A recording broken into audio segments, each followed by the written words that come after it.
Good afternoon. I think it's about 2:30. Am I right? So, I welcome to this afternoon's Fintech panel session. We have a number of interesting speakers and good topics, so I hope you're going to enjoy it. And I'm going to ask, first of all, Maria to come up, and she's going to say a few words to start us off. Thank you. Thank you so much. So first of all, I would like to say that I'm very happy to be here. It's my first year attending the WBAF. And today I decided to do something completely different. I actually had planned a speech, right? And I decided last minute to skip it and just talk from the heart and from my experiences. And the main reason why I decided to do so is because it is a fintech summit. However, my main focus and main industry that I normally work on a day-to-day basis is healthcare. Yeah, and then you will think, what is a person coming from healthcare doing at a fintech summit, right? So I thought I was going to give you a short story just so you understand my background, also as a global citizen that I am. So I have Latin American roots. I grew up in Sweden. I currently live in London. I also yo-yo back and forth and I'm living in planes and so on. So as much as in healthcare, I will never know where I will fall ill somewhere.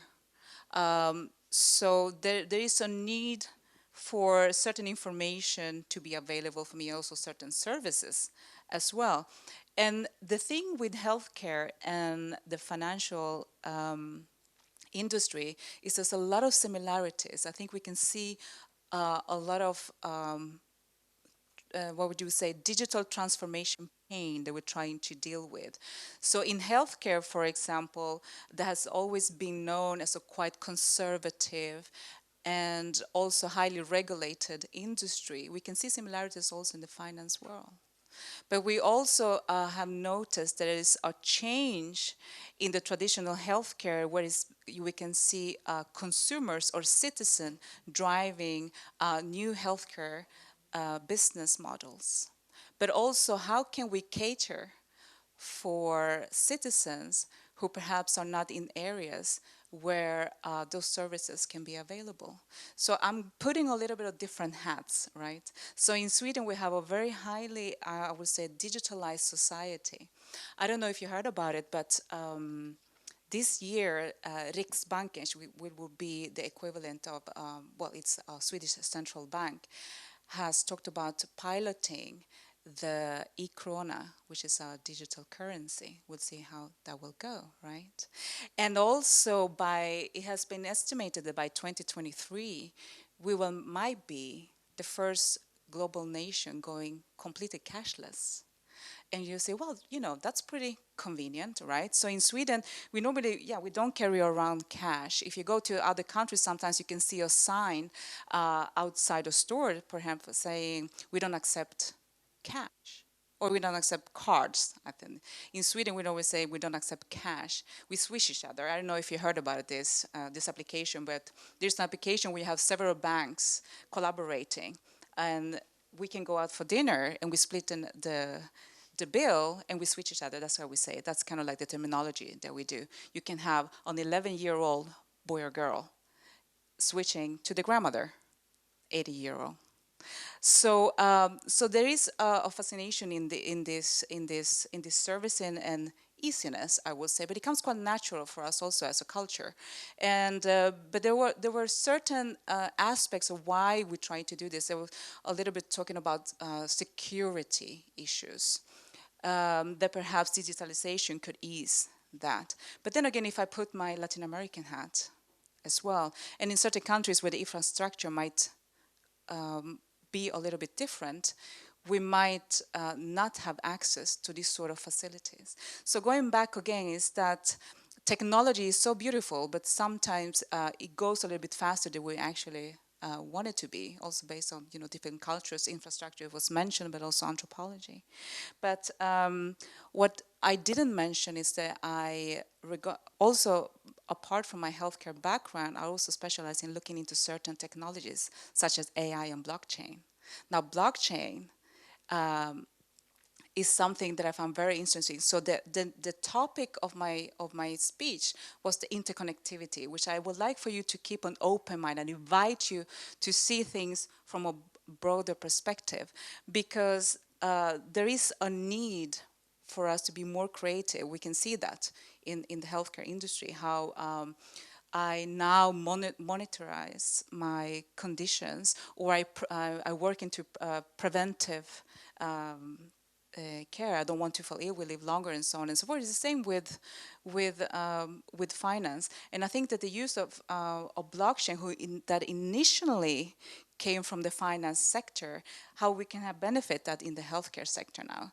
So I think it's quite important for us to look around. We normally talk about cross-border collaboration. I think that now we moved a little bit, not from it, but we're also adding cross-industrial collaboration.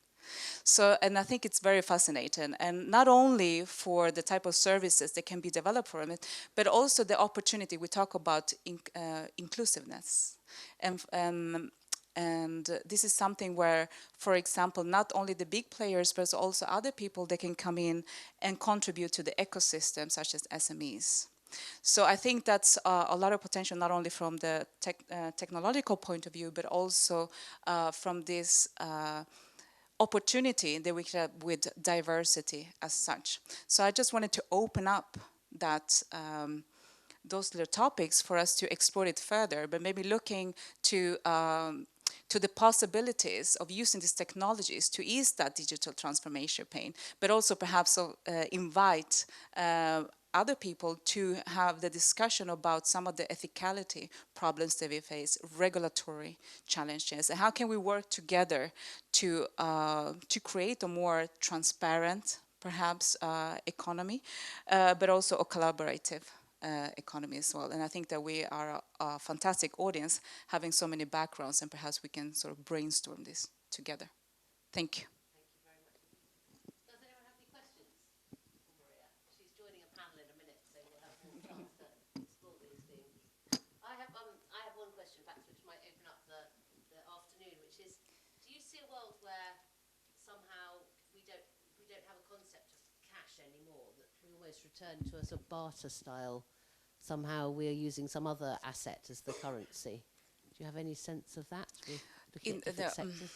This is a question that, I mean, there has been some report. There are still people who actually enjoy cash, right? I'm happen to be one of those people, also because I can kind of like control, I feel, my spending by having that tactile approach. And I don't think, like, even if we wanted to, we're not going to move that fast. But there are also other types of assets, right? So it's not just that the money as such. We also talk about the value of data, don't we? That, so perhaps that could be also seen as a new way of I mean, it is already an asset, as we know. So It's not cash versus barter, because you can have digital and very fixed prices. It's, if you want to ask a provocative question, the question is, why will we need the US dollar as a reserve currency for the world if every central bank has digital fiat currency?